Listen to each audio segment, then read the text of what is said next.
naming ipabatid sa buong iglesia at sa buong sambayanan na ang tagapamahalang pangkalahatan ng Iglesia ni Cristo, ang kapatid na Eranio G. Manalo, ay pinapagpahinga ng Diyos.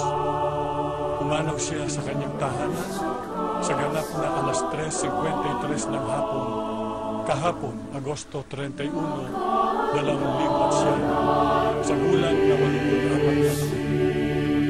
Ayon sa kanyang manggagamot, si Dr. Ray Melchor Santos, ang sanhi ng kanyang pagkamatay ay cardiopulmonary arrest.